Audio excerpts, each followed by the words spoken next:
Dario, I'd just like to talk to you again about Adelaide United. You've had quite a lot of changes over the last 12 months. Basically, you've had a total overhaul of personnel, really as a fallout from the grand final, and with that it injects fresh spirit, ideas and thinking. And I do have to say that I commend you on the stance that you took after the grand final, because basically the comments that you made was what a lot of people in South Australia were thinking, and it just showed the football community that you weren't afraid to take the firm stance. And as I said, I do commend you for doing that. Now you've got a new look admin team, new look CEO, who was the inaugural CEO. Michael's moved over to be the director of football. New coach, Aurelio Vidmar. He's got great support staff, including championship maker Phil Stubbins and of course Michael Noonan. New captain Michael Valkanis, albeit that he received that horrible injury that ended his season. New blood with 9 or 10 different signings, and I think Cassio has definitely been the jewel in the crown. Well, as far as the players now, obviously a lot of the credit's got to go to Michael here. It's amazing how he finds these guys, but and I agree, Cassio's been fantastic. A lot of changes, some we had to make, some we wanted to make. It's like everything really now. You know, we're obviously disappointed about the grand final. We needed to make a few changes after that, and we have this year. Some probably still haven't been the best, but it's a learning curve. I mean, for us, this is only our second year that we've taken over the club. So there's a lot of things that we still want to change, we want to improve. We've got, you know, like you said, a lot of new blood in the club, and everyone's got a lot of good ideas. One thing I've found with football or sport is you get one go at it for the season. So it's not like a business like we have at Bianco's. If you make a mistake, you fix it Monday. Here you make a decision, you've got to stick with it for the season. So probably a little bit impatient in some ways, but it's all good news. So we've got bigger and better things happening. So we're looking forward to the future. So fantastic. Yeah. Now, Michael, new experiences for the club, competing in the Asian Champions League. Adelaide has earned their place again for next year to do the same with Melbourne Victory.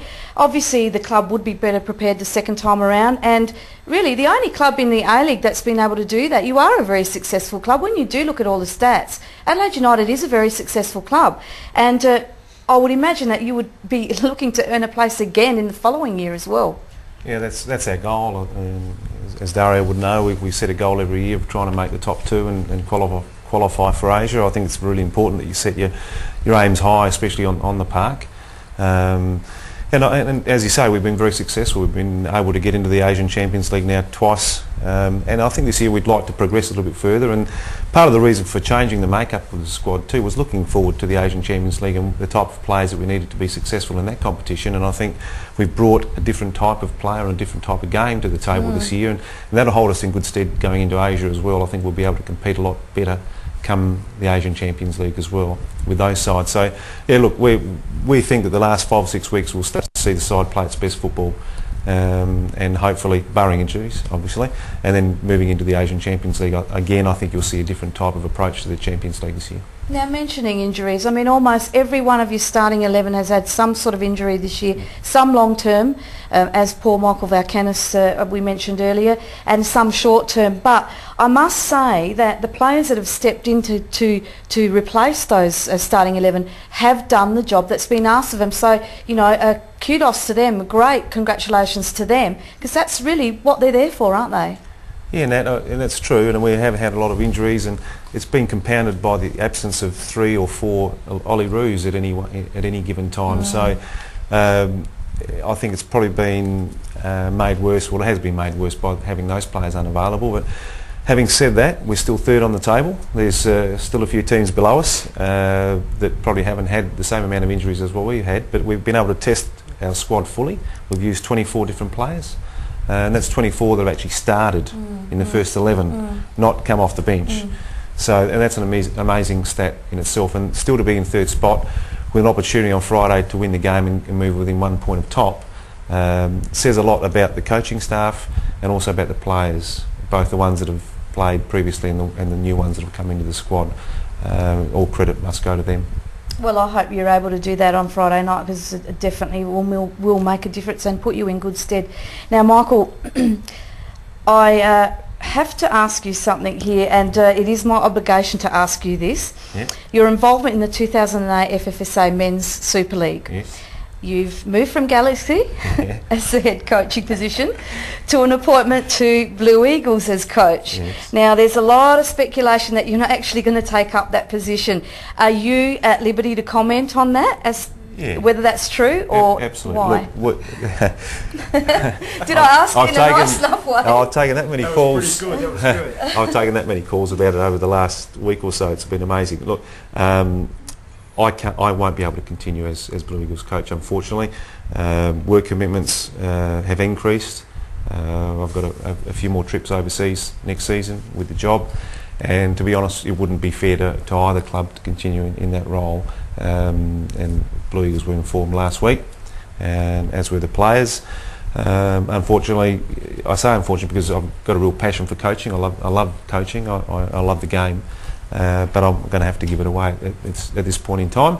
But I'm sure that the Blue Eagles will be able to appoint a coach to be able to take the reins, and they've got a good squad in place. And their 50th anniversary next year, I'm sure that they'll have a good year.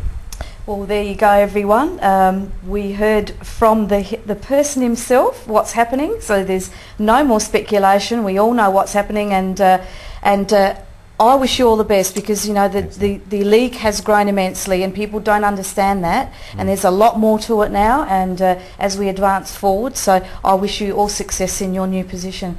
We're going to have to take a short break here, but when we come back we're going to talk more football with these two young men and about their little new initiatives that they've established over the last few months. So stick with us, because you're watching Full On Football. Here we go.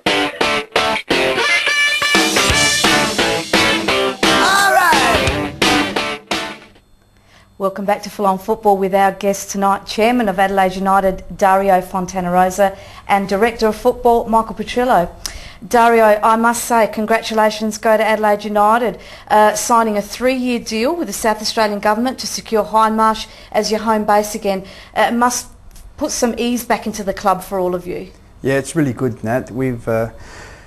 To be fair, the government have been very good to us, and they've supported us, and they've let us stay inside the stadium until they could relocate us. So we've got the corner house now. It's offices, the facilities there. Everyone's got separate rooms. So for Adelaide United, it's been very good. It was a good commercial deal for us, and as well as the government. So yeah, we're happy. We've settled now. We've got obviously that bar facility will be open now for our supporters that come to the game. So that's created a bit more room there.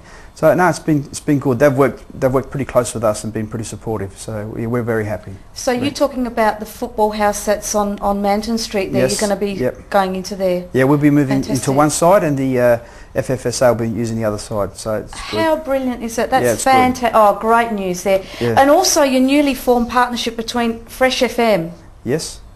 obviously targeting the youth. Yes. Trying to establish young followers to take them into the future? Yeah, and they gave us, before the season started, they put a proposal on the table for us, and they were really good. They're supporting us a fair bit, and yeah, like it's a lot of youth. It's that age group that attracts our game a bit more. So no, they've been very good as well.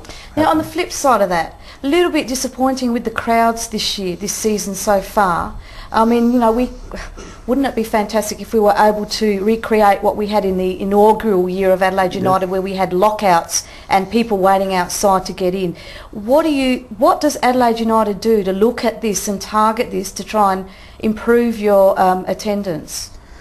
Well, now I think we have been a little bit unlucky with our games being scheduled, obviously with Port Power and the Crows playing at the same time, but the one that I suppose the biggest disappointment was our last home game.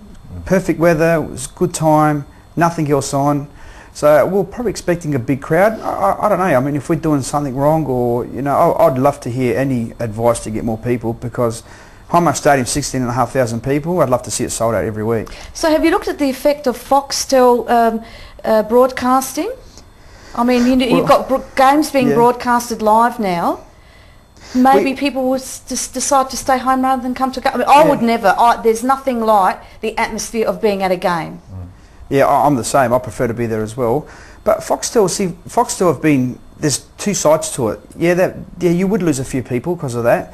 But then without Foxtel, it would be hard for us to run our club, because they obviously put so much money into it. So, I mean, we appreciate what they do as far as that side of it goes. The only thing that's probably a little bit hard that we find is that we can't really do anything on the field for 90 minutes before kick-off, because Fox Sports take over the ground. So even if you wanted to have a bit of entertainment, some fireworks or whatever, just to get people there entertained, it's hard for us to do that. You'd have to get there really early. And obviously with our time zones, you know, people are still at work if we were to do something like that. So that's been a little bit unlucky. Having said that, the FFA of next season with our schedule of games have given us a priority listing what games we prefer. If it's a Friday night, Sunday afternoon, so we're going to work with that a little bit better next year. Fantastic. So Look forward to that. Look forward to that.